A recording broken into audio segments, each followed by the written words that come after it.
Good morning. This is March 26, Sunday, and we are in BBIS class. This is the second class of the semester, and we are studying our course. Let me show the slides, and then I have also mailed these slides in your group. And if your data and technology allows, you can keep the slides open in the mobile phone, or you can just look here and understand. I'll also use the whiteboard to explain things. Where is the duster?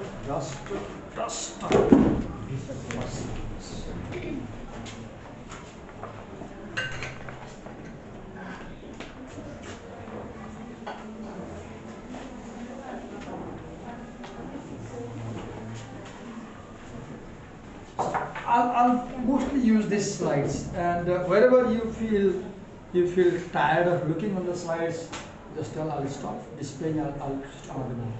Let's begin by asking.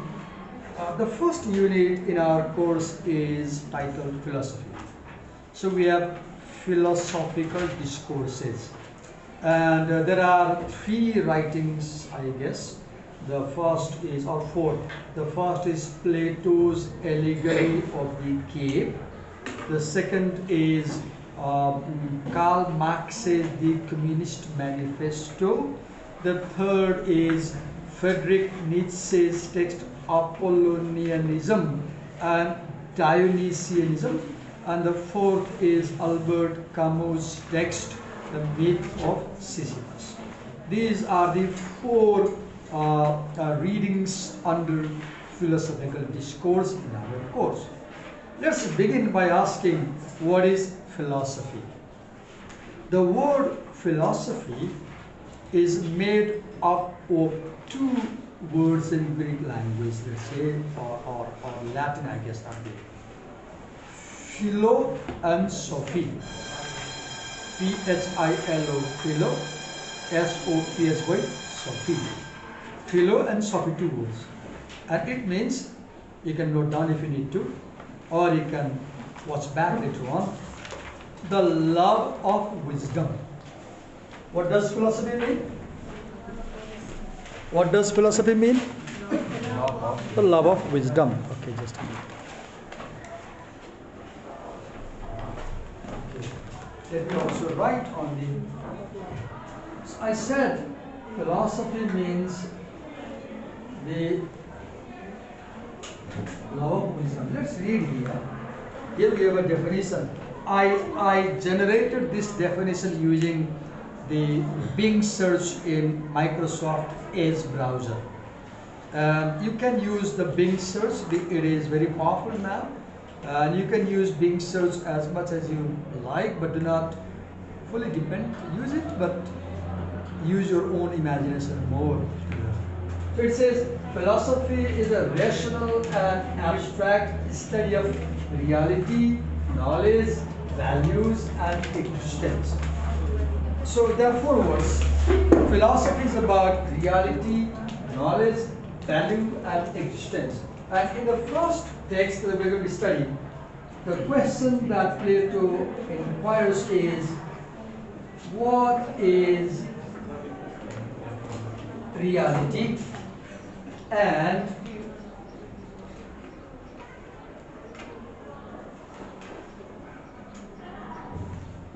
how do we know? So in the text, the Allegory of the Cave, Plato answers the question, what is reality and how do we know it? Now, wisdom, the word wisdom means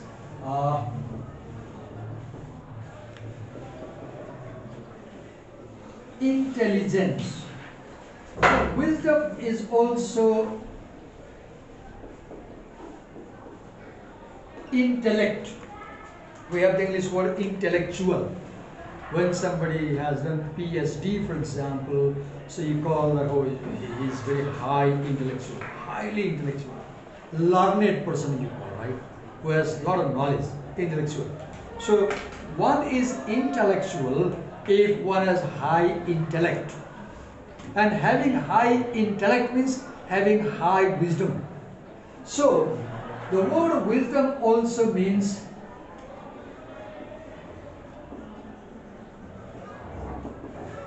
understanding. Right? The word with intellect. The word intellect also means imagination. Sorry, I said wisdom is understanding, yes, but I mean intellect means understanding, intellect means intelligence and imagination. Now, how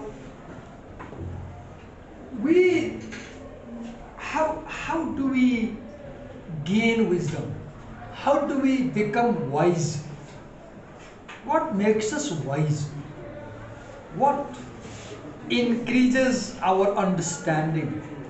What makes us intellectuals? That is reasoning. Reasoning. The word reason is very significant, and keep in mind and understand. Science functions on the basis of reasoning. What is reasoning? Reasoning is, suppose I have fever. I have fever. I develop fever. Just say I have a class tomorrow morning, and the previous evening at home I developed fever.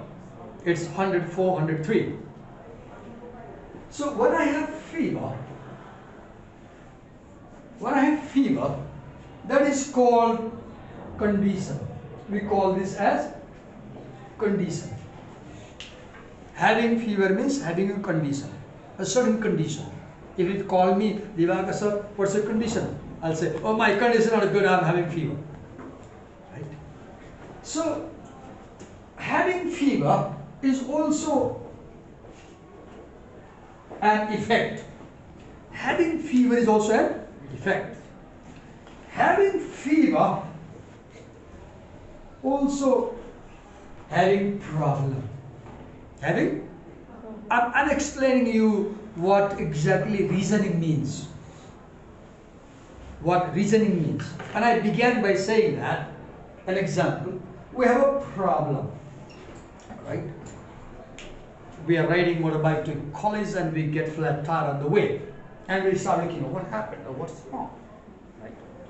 Whenever something happens, we have a problem, right, often. What do we do when we have a problem? What is the thing we do when we have a problem? We look for a solution, okay? So we look for a solution. So I have fever. I need a solution. So advise me. What should I do? I have 104 fever. So what should I do? What should I do? Go to doctor. Okay. Look, she said.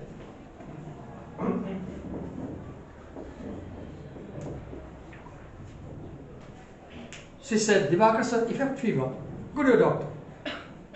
Now suppose I say to her, no, I don't want to go to a doctor. I'll go to a shaman. I say to her, I'll go to a shaman. Then she might say, no sir, that's superstition. You are an educated person, you are a teacher, you have done MA in English. And you say you go to shaman, you believe in shamanism? No. That's orthodoxy. That's being conservative. She might say, and she says, no sir, you should go to a doctor. When she says that I should go to a doctor, she is giving me a reasonable advice. She is giving me a reasonable advice.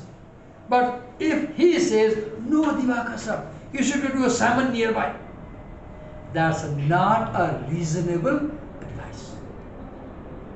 When you make reasonable statements, you are using reasoning.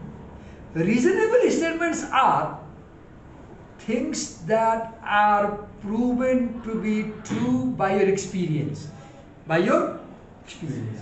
When there is fire. And I want to play with the fire. And he said, Yogasa, be careful. Don't play with the fire. You will catch it. And I said, no, I won't. And look what happened. In my childhood, I placed my hand in the fire. And look here, I got burned and then I had this mark. Because as a child, I didn't listen to my parents' advice. They told me, don't play with the fire. And I played.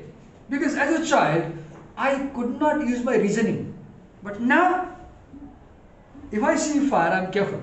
Because I know fire burns. Therefore, you should use it carefully. Fire burns. So you should use it carefully. When I think like this is logic and reason. This is logic and reason. Normally, reason is using cause and effect phenomena in a wise way. Using cause and effect phenomena in a wise way to take right decisions in life. To take right decisions in life. So I was saying that wisdom is acquired through reasoning. And I said reasoning is you have a problem, then you look for the cause of the problem. You said, Divakar sir, go to doctor. You're right. If I go to doctor, the doctor will examine me physically and the doctor will ask me a couple of questions. Chisumani khanu bhako थियो? COVID भाषा जानु भएको थियो? India जानु भएको थियो? तराई जानु भएको थियो? मच्छर भाषा जानु भएको थियो? कोही fever बिरामीसँग बस्नु भएको थियो? He'll ask this question. And then he will try to figure out the cause of my fever. The cause of my fever. If I say, I took a bath in a very cold water early morning, the doctor might say, I guess you have cold allergy. And this fever is caused by cold allergy. So take this allergy medicine. So what is the doctor doing? The doctor is trying to fix the cause of my problem, right? If he can correctly decide the cause, he can give me a better medicine. He can give me a better medicine. Because if he can correctly determine the cause, he has made right diagnosis of my problem, right? And he can solve the problem. Then he can solve. Thinking this way is using reasoning, right? So we said that philosophy is using reasons to arrive at. Using reasons to arrive at. What is philosophy? Using reason to arrive at reality, to know what is knowledge, value, and existence. Let's go ahead. Okay, I won't explain this. It's simple. I'll skip. Now, yes, let's talk about Plato. So Plato, as you can see on the screen, was a Greek philosopher. He was the student of whose student? Socrates. And he was the teacher of Aristotle. Look, he had a great teacher and great student. Wish could be like him. So I see Aristotle's here, right? Who would make me Plato in the future? Because they will become Aristotle. A great student immortalizes their teacher. We know Socrates today because of Plato. Because of Plato. So I would like to be known because of you in future. I would like to be known because of you in future. So think about it. Then what did he read? What did he write about? He wrote about topics like metaphysics, ethics, politics. Look, you may not have ideas what they are. Metaphysics, beyond physics. If I die, what will happen to me? I won't have life. I won't have life. So I have a question. What goes out of this body when a person dies? Soul. Where is soul? Show me. Let me see the soul. Can I see the soul? Can you see the soul? Soul is metaphysical. Soul is, so metaphysical means whatever is beyond the five senses is metaphysical. What are the five senses? Okay. What is physical?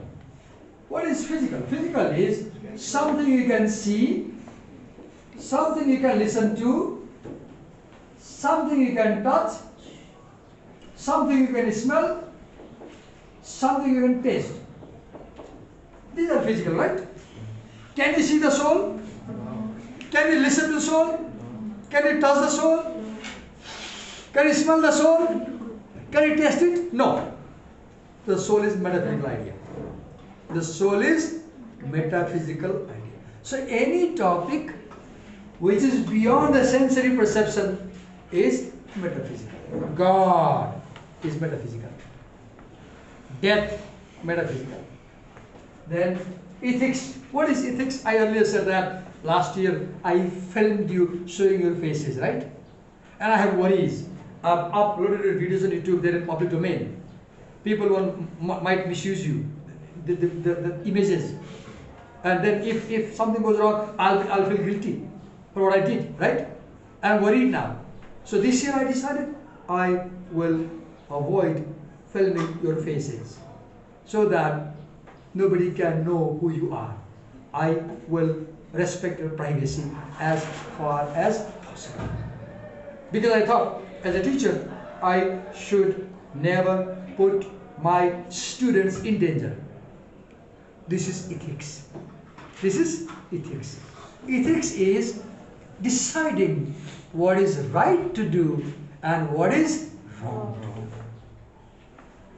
In life, many times we have questions. Should I do it? Should I not do it? Should I do it? Should I not do it? So when you have this question, should I do it or should I not? You have this ethical question.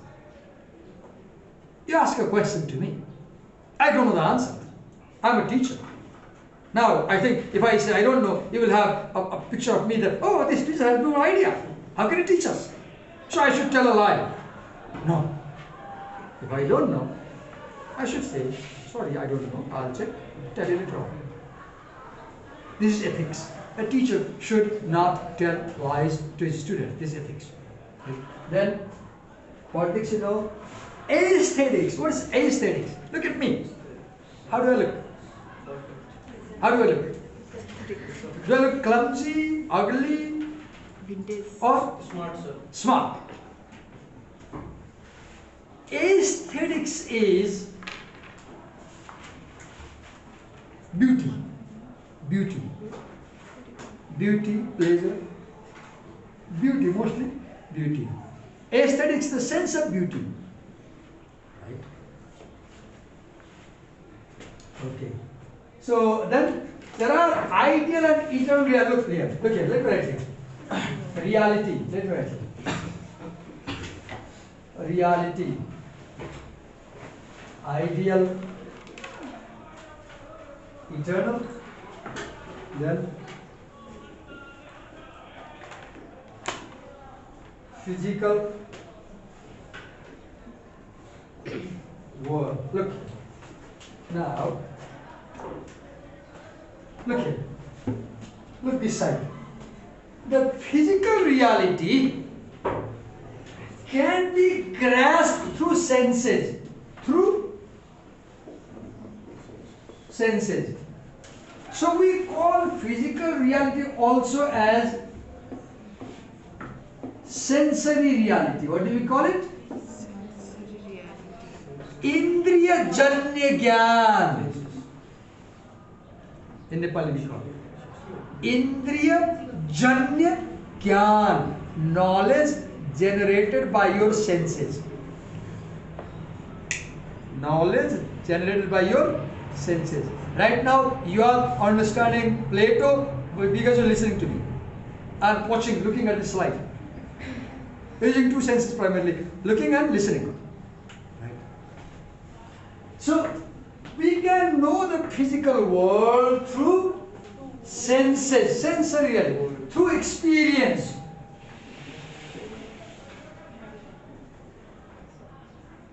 My spelling is doubtful. Experience, I guess it's a bit JL, I'm not sure.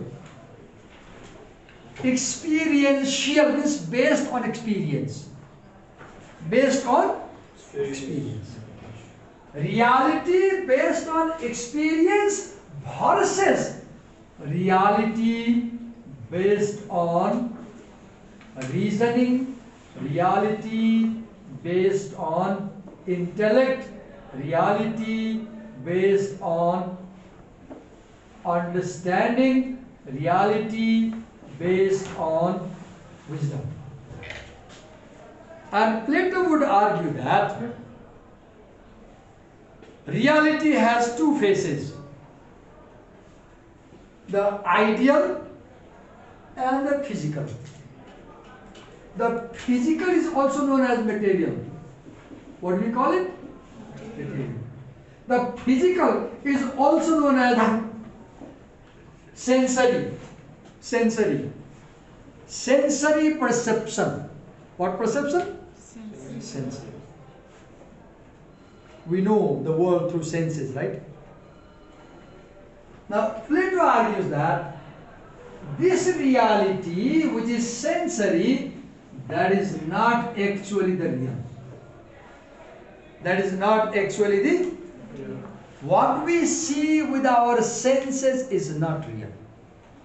Because for Plato, reality is not physical, not material, not sensory.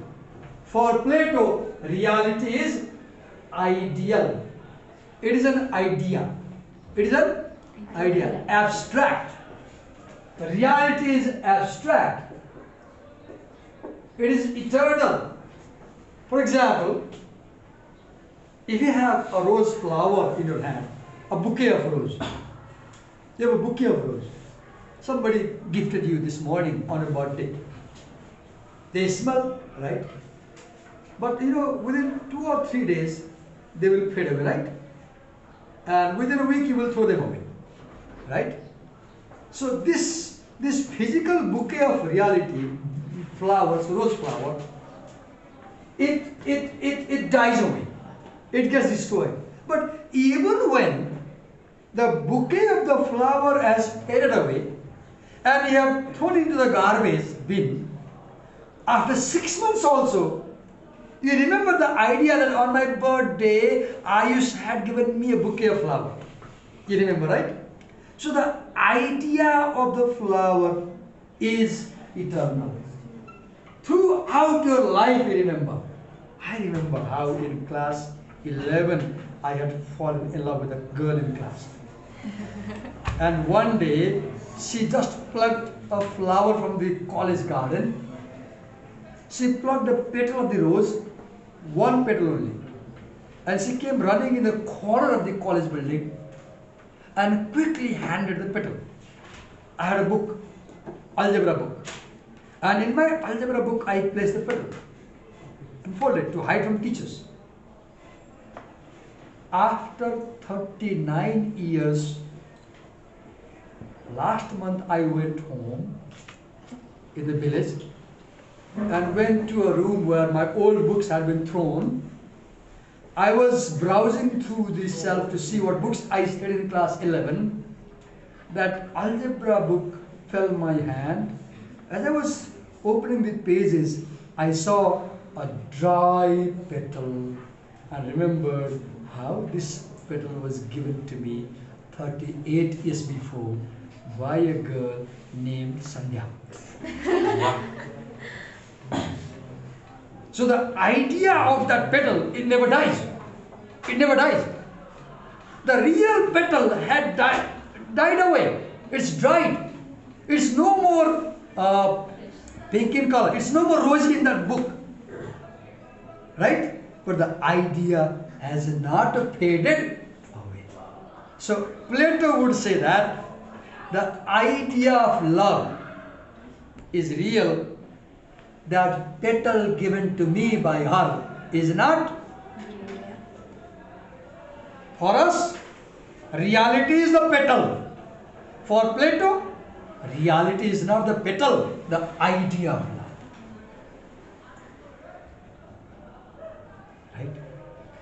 Do you realize how serious things are? Truth is the idea, not the thing. Truth is the idea, not the thing. Okay. That's why once I was in love and I wanted to give a gift to her. You know what I gave?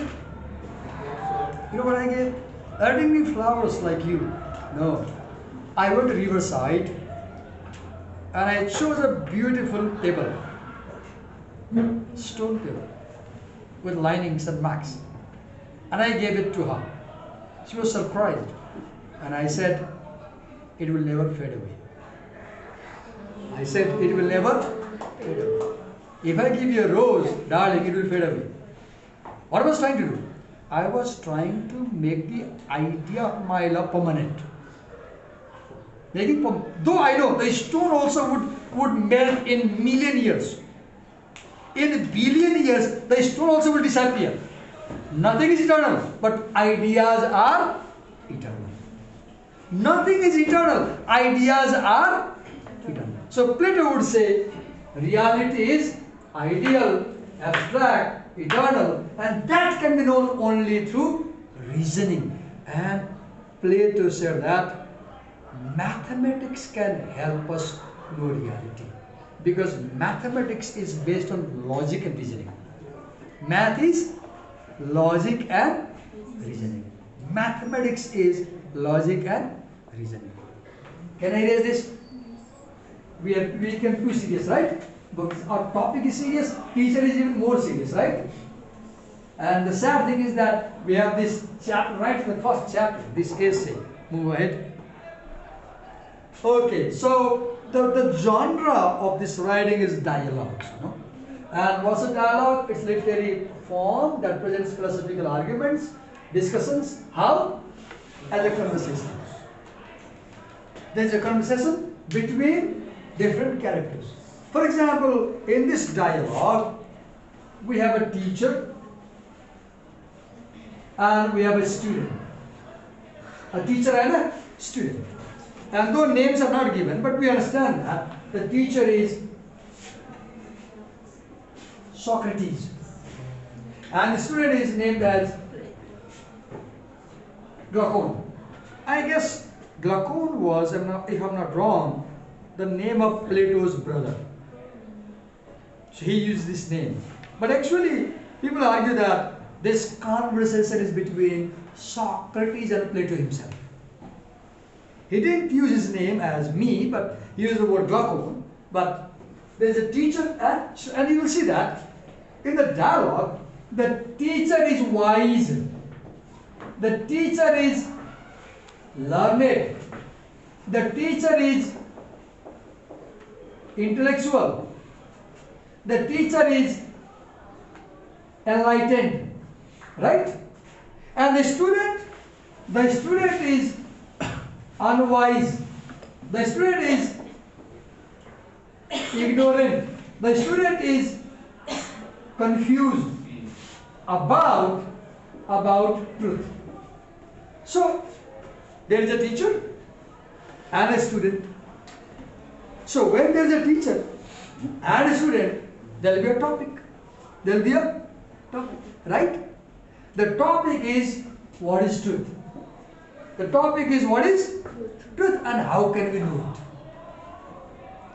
The student doesn't know what is truth, so he comes to a teacher. Says, sir, I want to know what is truth and tell me. So the teacher explains what is truth and how to know the truth through question and answer. Through what? Question and answer. This method of teaching a student through series of questions and answers is known as what?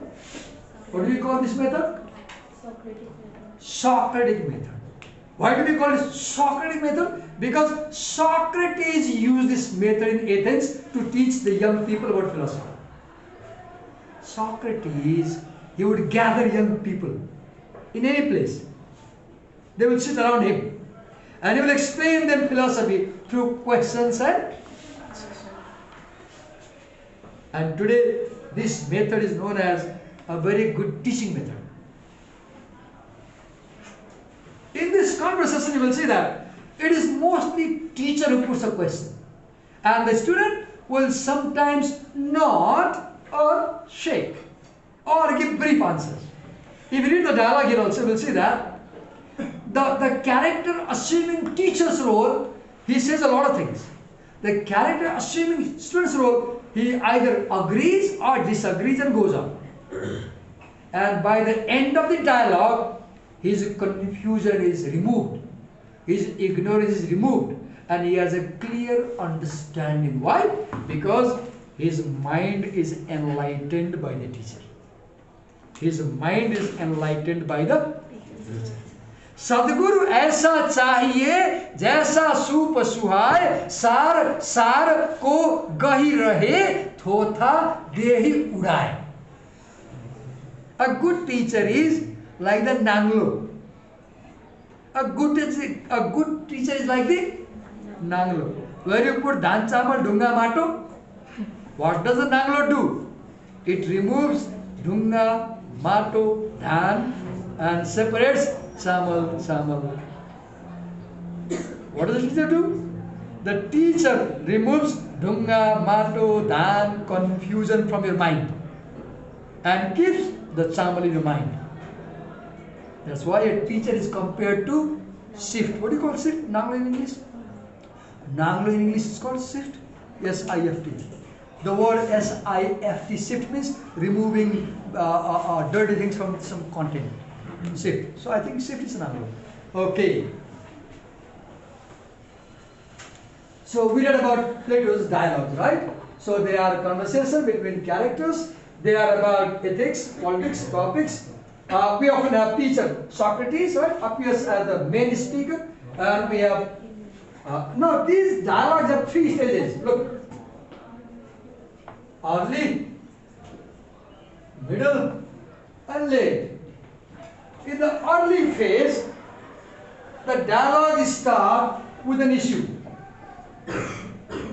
For example, if you read the first paragraph of this essay, he begins with the question, can human beings know truth? The first dialogue begins with this question, can human beings know truth? And Plato says that we can know the truth, but not by senses. We can know truth only through intellect. Issue. Then middle, there is a heated discussion. Late, we reach a conclusion. Right? Okay. Next. Let me check if it's functioning, the camera, right? I don't know why psychologically, I feel like what I do in class is valuable. I feel like. I may be wrong. Many teachers laugh at me when I see these things. But I feel that what I do in a class as a teacher is valuable and I should document it. Okay, move ahead. So, I've explained that. What is Socratic method? A method of teaching used by Socrates in which the teacher puts a series of questions to the student and clarifies the student's confusion. Next, thesis, antithesis. I will explain here. Okay, thesis, an idea. Antithesis, opposing idea. Synthesis, common things between the two. Look.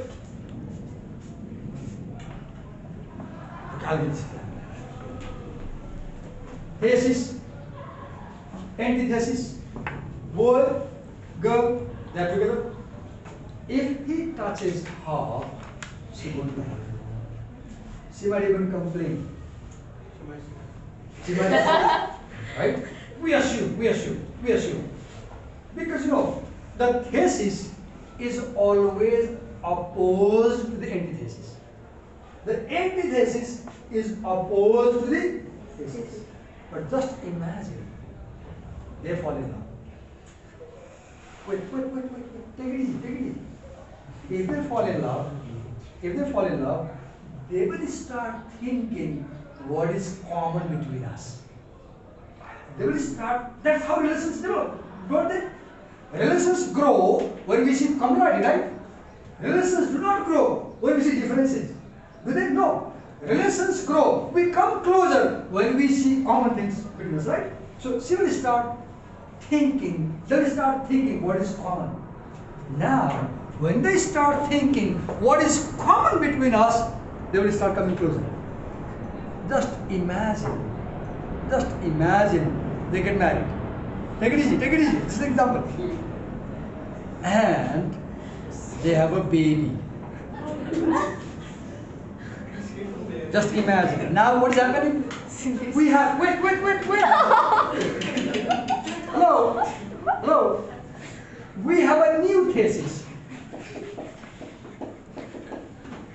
My example may be funny, I agree. But in the next essay by Friedrich Nietzsche, Apollonianism and Dionysianism, Nietzsche begins by saying that even in the sexes, the male and the female are opposed to each other. They are in conflict, but their conflict ends. They come together, they meet, and they have procreation, and the Srishti continues. Nietzsche says so. And I'm using this here to explain the idea that how do we develop knowledge? We develop knowledge through thesis, antithesis, and synthesis. We have two opposing ideas and we try to find the truth behind them. And then we come to at a point when we feel that they are not actually opposed. The opposition is just appearance. In truth, they have harmony. In truth, they have harmony. By appearance, boys and girls look opposed, right? But in truth, they have harmony. Do you realize they have harmony? And their harmony helps the society to grow. In knowledge also, we have one idea, we have another idea. The two ideas may seem opposed to each other, but there is a harmony, common ground between the two, and we look for the common ground and we develop knowledge. Garo layo, example funny layo, fun layo kaise, funny ground. I don't know because my examples. एउटा भन्छु मैले कक्षामा बुझाउनलाई अनेक कुरा गर्छु अनेक उपाय गर्छु र मैले क्लासमा जे गर्छु के बुझ्नु पर्यो कि सरले हामीले बुझाउन गरे हो सिक्यो ठीक छ म रोबोट त हैन नि म त मान्छे हो नि ममा के आउँछ म गरिहाल्छु नि okay now Plato's philosophical idealism. Simply, idealism we can understand as idea is truth, the concrete is not truth. In my earlier example, the idea of my love for Sandhya is true. That flower she gave me is not true. Because after 30 years, the flower is no more fresh. But her first love is still cherishing in my heart. Still cherishing in my heart. Maybe it will be there till I die. So the idea is always there. What is story पढ्ने नेपालीमा खोजेर पढ्नु खरानीको शिशी पढाछ खोजेर पढ्नु. You will understand Plato's philosophy. You will understand idealism if you read Kharaniko Sisi. And tomorrow, in next class, I will ask randomly somebody, what are you? फेरि मलाई के भन्न पाइँदैन सर भेटाएर भन्न पाइँदैन भोलि म कसैलाई पनि र्यान्डमली सोध्छु त्यो खरानीको सिसीमा के छ र त्यो स्टोरी पढेर तिमीले आइडियलिजममा के बुझ्नु सुन्छौ. It's a Nepali story by Bhim Nidhi Tiwari, I guess. Bhim Nidhi Tiwari. What story? Okay. Look at me. Philosophical idealism means ideas are more valuable, ideas are truer, reality is ideal. Reality is an idea. Reality is an idea. Okay? Move ahead. We have 1 minute, right? Okay. Republic. Let's pay attention. So he wrote a book. Plato wrote a 10-volume book named as Republic. Republic is, Nepal is a republic. Nepal is a, what do you call in Nepali? The word republic in Nepali? Ganatantra. What is Gana? Gana means people. Gana means citizens. Tantra means a system run by citizens, by a vote. Okay, he wrote the book Republic, which is dialogue. When did he write it? Okay. Now, this book explores the nature and value of Republic is about what? Justice, right? Justice in the individual and society. The question is, why people are evil and why they are good? Why someone is evil and why someone is good? And how should we treat evil? And how should we bring justice in society? Because Plato was concerned to create an ideal society. What society? Ideal society. Perfect society. What kind of society? Perfect. So to create a perfect society, he wrote this book, A Plan for Perfect Society. I'll stop. You have a class now? Yes, sir. Okay, I'm stopping here. Tomorrow we'll continue from this slide. And I have mailed these slides. Please go through them. And tomorrow we have a discussion. Thank you. Thank you, sir. Thank you.